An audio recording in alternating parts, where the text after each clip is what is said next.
Hello' বন্ধু, current আছামলৈ স্বাগতম। আজি আপোনালোকক সাঁচি গছৰ বিষয়ে অৱগত কৰিবলৈ লৈছোঁ যে সাঁচি গছ ক'লৈ যায়, মানে সাঁচি গছ ক'ত বিক্ৰী হয়, এই কথাটো আপোনালোকক আজি অৱগত কৰিম। আপোনালোকক প্ৰথম দেখাই আছোঁ, এইটো হ'ল সাঁচি গছৰ ফুটি। চাওক, এইটো ফুটি আৰু এইফালে এইটো এটা ফুটি। যেতিয়া এনেকৈ মোৰ এই সাঁচি পুলিটো আপুনি চাওক, বৰ বেছি নহয়, 2 হাতে মুঠি মাৰি দিলে মুঠি মাৰিব পৰা হয়। এই সাঁচি পুলিটোত কিন্তু মোৰ মাল জমা হৈছে। এতিয়া কথা হ'ল, এইবিলাক চাওক, ইয়াত প্ৰচুৰ মাল জমা হৈছে। এই সাঁচি গছবিলাক যেতিয়া বেপাৰীয়ে কাটি পেলাই নি প্ৰথমে আপোনাৰ লৈ যায় গোলাঘাট নাহৰণি অঞ্চললৈ আমাৰ এই সাঁচি গছবিলাক গুচি যায়। গোলাঘাটৰ পৰা আপোনাৰ এই সাঁচি গছটো বিক্ৰী হৈ যায় ডুবাইত। ই হোজাইলৈ যায়, হোজাইৰ পৰা ডুবাইলৈ যায়। মন কৰক কেনেকৈ ই গৈ আছে। গোলাঘাটৰ পৰা হোজাইলৈ গ'ল, হোজাইৰ পৰা ডুবাইলৈ গ'ল, আৰু ডুবাইতে আছে কি হ'ল, আমাৰ এখন সাংঘাতিক ইণ্টাৰনেশ্যনেল মাৰ্কেট আছে। আৰু তাতেই আমাৰ এই বস্তুবিলাক, আমাৰ আগৰবিলাক যিটো ক'লা অংশ, সেই ক'লা অংশটো তাত ৰ মেটেৰিয়েল হিচাপে বিক্ৰী হৈ যায়। বা তাত কিছুমান উদ্যোগ আছে, তাত এইবিলাক পাৰফিউমলৈ ৰূপান্তৰ কৰা হয়। চাওক, বৰ সুন্দৰ সুন্দৰ গছ আছে। সেইটো এটা একদম মজা গছ, খুব সুন্দৰ পুলি আছে। এতিয়া চাওক, ডুবাইতে আছে সাঁচি গছৰ মেইন খেলটো তাতে হয়। তাত যিটো বৰ ডুবাই বুলি কয়, ডুবাইত যিডোখৰ বৰ ডুবাই, তাতেই আছে আমাৰ অসমৰ পৰা যোৱা সাঁচি গছবিলাকৰ বিক্ৰী কেন্দ্ৰ, য'ত কোটি কোটি টকাৰ মাল বিদেশলৈ গৈ থাকে। হয় বন্ধু, বৰ ডুবাইৰ পৰা যায় কোটি কোটি টকাৰ মাল। কিছুমান আপোনাৰ কাঠ হিচাপে যায় আৰু কিছুমান পাৰফিউম হিচাপে যায়। আৰু গোটেই অসমখনৰ কামটো কৰি আছে আজমলৰ হাতৰ মুঠিতে আছে অসমৰ এই সাঁচিৰ ব্যৱসায়টোৰ মেইন চাবিকাঠি। এতিয়া চাওক, এই আগৰ কাঠ দুটা কোৱালিটিৰ হয়, এটা হ'ল নেচাৰেল আৰু এটা হ'ল আৰ্টিফিচিয়েল। অসমৰ উত্তৰ পূৰ্বাঞ্চলতে নেচাৰেল সাঁচিটো পোৱা যায়। নেচাৰেল আগৰ সেইটো অসমৰ কেৱল মাত্ৰ উত্তৰ পূৰ্বাঞ্চলতে পোৱা যায়। শিৱসাগৰ, নামতি, যোৰহাট, তিতাবৰ, গোলাঘাট, এই অঞ্চলবিলাকতে এই 1 নম্বৰ সাঁচি গছ যিটো নেচাৰেল, এইটো পোৱা যায়। বাকী আপোনাৰ পৃথিৱীৰ যিমান জেগাতেই নেকি সাঁচি গছ খেতি নকৰক কিয়, তাত কিন্তু আৰ্টিফিচিয়েলেই কৰিবলগীয়া হয়। এই আৰ্টিফিচিয়েল যিটো আপোনাৰ সাঁচি, তাৰ পৰা আপোনাৰ যিটো গুণাগুণ, তাৰ গুণাগুণটো কম। সেই আৰ্টিফিচিয়েল সাঁচি আমি বনাই থাকিব পাৰোঁ। আমাৰ যেতিয়া এডাল গছত এনেকৈ পোক নাহে, এইটো চব খুব ধুনীয়া পোক লাগি আছে, এনেকুৱা পোক যদি নাহে, গছডাল যদি 5-6 ফুট হৈ গ'ল, তেতিয়াহ'লে আমি আৰ্টিফিচিয়েল কৰিব পাৰোঁ। এয়া চাওক, এইটোৱে হ'ল একেবাৰে মিহি মিহি মাইকী পোকে খোৱা এইটো। এয়া চাওক, জোল বৈ আহিছে। যেতিয়া আপোনাৰ এই জোল বৈ অহা দাগটো নাইকিয়া হৈ যাব, এই ফুটাটো সমূলঞ্চে বন্ধ হৈ যাব, বা সৈয়া দেখি আছে আপুনি থকা নকা কৰি থৈছে। সেই যেতিয়া দাগবিলাক সমূলঞ্চে নাইকিয়া হৈ যাব, তেতিয়াই তাত সঞ্চিত হ'ব নেচাৰেল আগৰ। এই গছডালৰ মূল্যই হ'ব আপোনাৰ 4-5 লাখ টকা। এইডালৰ দামেই হ'ব 4-5 লাখ টকা। কিন্তু 4-5 লাখ টকা হ'বলৈ হ'লে আপুনি ধৈৰ্য ধৰিব লাগিব। কাৰণ আপুনি 20,000 টকা বছৰেকত LICত জমা কৰে, 20,000 টকা জমা কৰে। আপুনি যদি 1 বছৰৰ ভিতৰতে সেই পইচাটো উইথড্ৰ কৰিব বিচাৰে, তেতিয়াহ'লে আপুনি 20,000ত 20,000 ঘূৰাই নাপাব। আপুনি প্ৰচেছিং চাৰ্জ ভৰিব লাগিব, আপুনি 18,000 টকাহে ঘূৰাই পাব, 18,000 চামথিং ঘূৰাই পাব, মানে আপোনাৰ লষ্ট হ'ল। ঠিক তেনেকৈ আপুনি সাঁচি পুলি এটা ৰুই এনেকৈ মাল ধৰোঁতেই যদি এটা ফুটা বন্ধ হওঁতেই যদি তাক আপুনি বিক্ৰী কৰি দিয়ে, তেতিয়া আপোনাৰ লষ্ট হ'ব। কাৰণ আপুনি যিমান কষ্ট কৰি পুলিটো ডাঙৰ কৰিছিলে বা আপোনাৰ পুলিটো লহপহকৈ বাঢ়ি আহিছিলে, আপুনি কেইটকামান পইচাৰ কাৰণে তাক সোনকালে বিক্ৰী দিয়াৰ কাৰণে আপোনাৰ লষ্ট হৈ যাব। এতিয়া আপুনি দ্বিতীয় কথাটো মন কৰক, এই সাঁচি কাঠটো ক'লৈ যায়? ইৰাণলৈ যায়, ইৰাকলৈ যায় বা পৃথিৱীৰ বিভিন্ন উন্নত দেশলৈ গুচি যায়, বিশেষকৈ মুছলিম প্ৰধান দেশবিলাকলৈ গুচি যায়। ফলত কি হয়? আপুনি এটা বৈদেশিক মুদ্ৰা আৰ্নিং কৰাত সহায় কৰিছে। আপুনি যদি এখন দোকান দিয়ে, তেতিয়াহ'লে আপুনি কি কৰিব? আপোনাৰ গাঁৱৰ মানুহকেইটাই সেই দোকানখনত মাল খাব। আপোনাৰ গাঁৱৰ বাহিৰৰ পৰাও নাহে, গাঁৱৰ ভিতৰৰ মানুহকেইটাই খাই থাকিব। অৰ্থাৎ পইচাকেইটা আপোনাৰ মাজতে আপুনি দোকানীক দিলে, দোকানীয়ে আপোনাক দিলে, আকৌ আপুনি দোকানীক দিলে, দোকানীয়ে আপোনাক দিলে, তেনেকৈ পইচাকেইটা ঘূৰি ফুৰে। কিন্তু এই সাঁচি গছৰ যেতিয়া আপুনি ব্যৱসায়টো এনেকুৱা হয়, সমূলঞ্চে গোটেই মালটো নহ'লেও 90% ভাৰতৰ বাহিৰলৈ গুচি যায়। গতিকে আমি বৈদেশিক মুদ্ৰা সংগ্ৰহ কৰিব পাৰোঁ।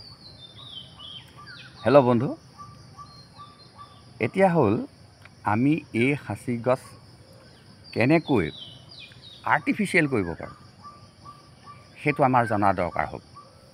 কেতিয়া হ'ব? আপুনি মাত্ৰ আৰম্ভ কৰিছেহে, আপুনি সাঁচি খেতি আৰম্ভ কৰিছেহে, আপোনাৰ ঘৰত গছডাল এফুট গোলাই হোৱাই নাই, তেতিয়াহ'লে আপুনি এতিয়া আৰ্টিফিচিয়েলৰ কথা চিন্তা কৰিব নালাগে। 2 নম্বৰ কথা হ'ল, যিবিলাক মানুহৰ ঘৰত 4 ফুট 5 ফুট গোলাই আছে, তেনেকুৱা মানুহ খুব কম আছে। কাৰণ যিকোনো উপায়ে সেই গছডাল বিক্ৰী কৰাৰ যত্ন কৰি বিক্ৰী কৰি দিছে, কিন্তু নকৰিব। সেই গছডাল কেনেকৈ আৰ্টিফিচিয়েল কৰিব লাগে, মই আপোনালোকক অৱগত কৰিম। আপোনালোকে কমেণ্ট কৰক যে আপোনাৰ ঘৰত কেইডালনো সাঁচি গছ আছে, 5 ফুট গোলাই কেইডাল আছে? নাই, বৰ বেছি 2ডাল 3ডাল মই পাইছোঁ। বিভিন্ন অঞ্চলত ঘূৰি মই পাইছোঁ যে মাল নাইকিয়া সাঁচি গছ 2ডাল 3ডাল 4ডাল এনেকুৱা থাকে। তথাপিতো সেইবিলাক গছত পইচা লাখৰ ঘৰত নিদিলেও 10,000 15,000 এনেকুৱা পইচা দি আছে, দিবইতো। কাৰণ সেই গছডালত যিটো ভেলু, সেই ভেলুটো সেই মানুহজনেহে গম পাবগৈ। হেল্ল' বন্ধু, এই সাঁচি গছৰ বিষয়ে জানিবলৈ হ'লে আপুনি নিজাববীয়াকৈ শ্ৰদ্ধা ভক্তিৰে ইয়াৰ ওপৰত অধ্যয়ন কৰি থাকিব লাগিব। গছজোপাত এতিয়া আপুনি গছৰ গুৰিলে দেখিব যে আপোনাৰ ডাঙৰ ডাঙৰ লাড পেলোৱাটো বন্ধ হৈ গৈছে।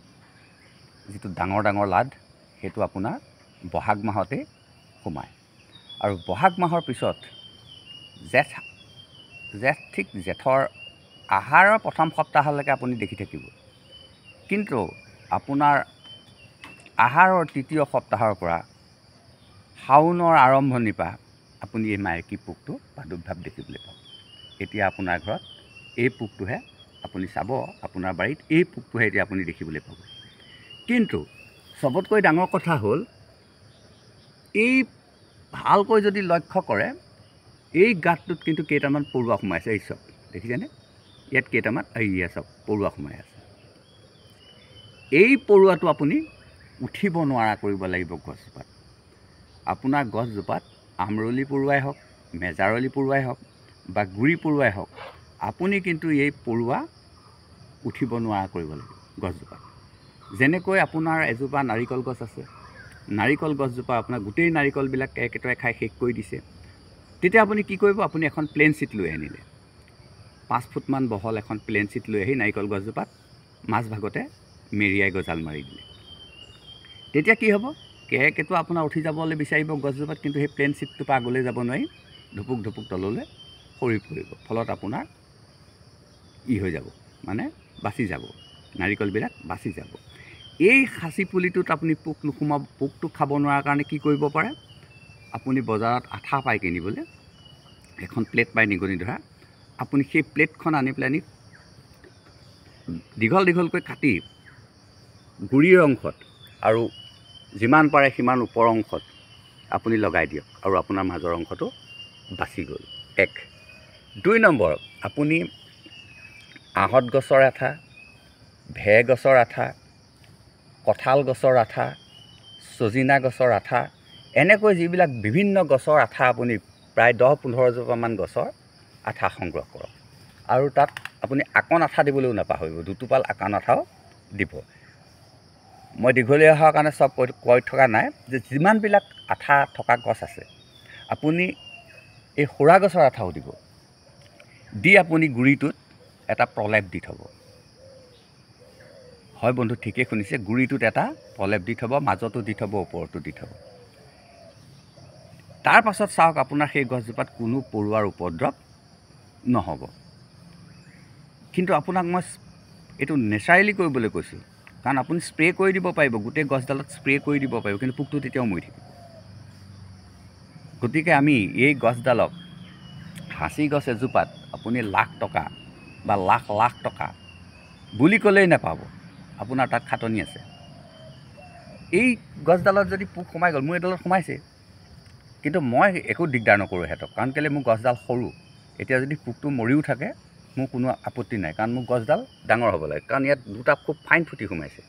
কিন্তু মোৰ গছডাল সৰু হৈ আছে, কাৰণ এই গছডালত মই কালিলৈ যদি 10,000 বিচাৰোঁ, মোক 10,000 নিদিয়ে।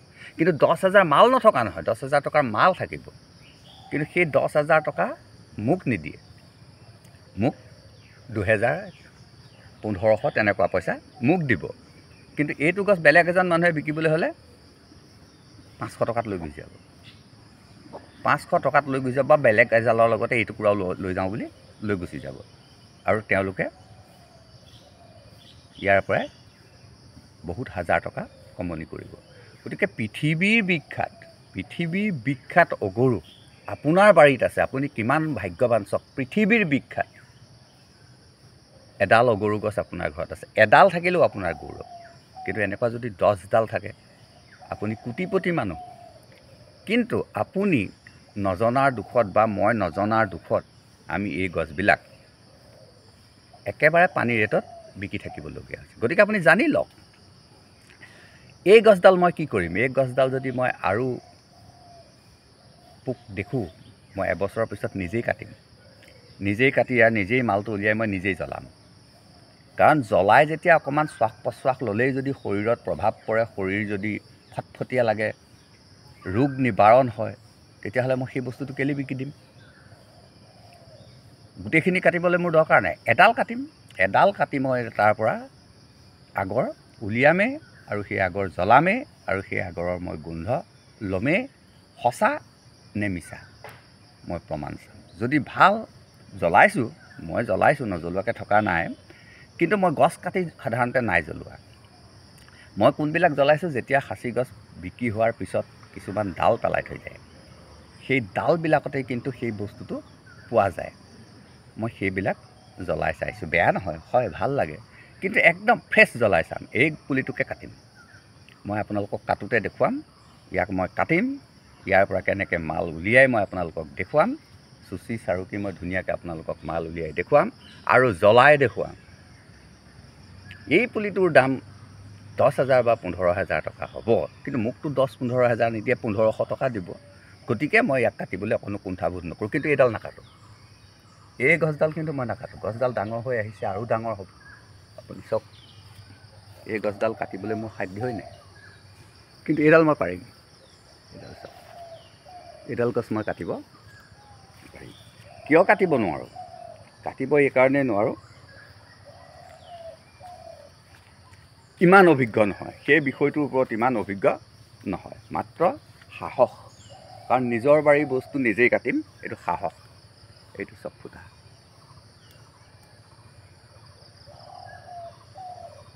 আপুনিও কৰক, আপোনাৰ ঘৰতো হ'ব, নিশ্চিন্ত মনে হ'ব, কোনো চিন্তা কৰিব নালাগে। ধুনীয়া ধুনীয়া খাচী গছ হ'ব। আপুনি এটা পুলি সংগ্ৰহ কৰক, গুটি সংগ্ৰহ কৰক, আৰু 10 দিনৰ পিছত আপুনি গছত গুটি নাপাব, আৰু 10 দিন পিছতে আপোনাৰ গছৰ গুটি শেষ হৈ যাব। হেল্ল' বন্ধু, যদি আপুনি মোৰ ভিডিঅ'টো ভাল পাইছে, লাইক কৰক, কমেণ্ট কৰক, ছাবস্ক্ৰাইব কৰক, আৰু বন্ধু বৰ্গৰ মাজত শ্বেয়াৰ কৰক। এয়া চাওক, এই ধৰণে যদি আমৰলি পৰুৱা, এয়া চাওক, এনেকৈ যদি আমৰলি পৰুৱা আহিবলৈ হয়, আপুনি খাচী গছত লাখ টকা কেনেকৈ পাব? আহিবই, কাৰণ ইয়াৰ খাদ্য পাইছে, সি খাচী পোকটো খাই ভাল পায়, আৰু খাচী গছৰ আশে পাশে সি থাকিবলৈ লৈছে। সেইখিনি আপুনি নিপাত কৰিবই লাগিব, আপুনি নিপাত কৰিবই লাগিব, পৰুৱা নিপাত কৰিবই লাগিব। আমি পইচা নোপোৱা মূল বস্তুটো হ'ল পৰুৱা, কিন্তু যিটো আমাৰ কোনোৱেও চকু নিদিয়ে, কাৰণ আমাৰ খাচী গছ হাবিত হৈ আছে, আৰু তাত হাজাৰ হাজাৰ পৰুৱাৰ বাহু আছে। সেইকাৰণে মই কৈছোঁ যে 10টা পুলি ৰুৱক, ঢাপত ৰুৱক, আপুনি ভালকৈ নজৰত ৰাখক, আপুনি লাখ টকা পাব। কিন্তু আপুনি হাবিত থকা গছখিনি আপুনি লাখ টকা নাপাবও পাৰে, কাৰণ কেলৈ তাত অসংখ্য শত্ৰু আছে। যেনেকৈ ধাননি পথাৰখন যদি আপুনি মুকলি কৰি ৰাখে, গৰুৱে খাব, চৰায়ে খাব, বান্দৰে খাব, হাতীয়ে খাব, চেচ। কিন্তু যদি আপুনি ভালকৈ ৰক্ষণাবেক্ষণ দিয়ে, কেউফালে যদি ৱাল দি লৈ ধান খেতি কৰে, আপুনি এবিঘা কৰক, এবছৰ খাই আপোনাৰ থাকি যাব। হেল্ল' বন্ধু, আজিলৈ আহোঁ, ধন্যবাদ।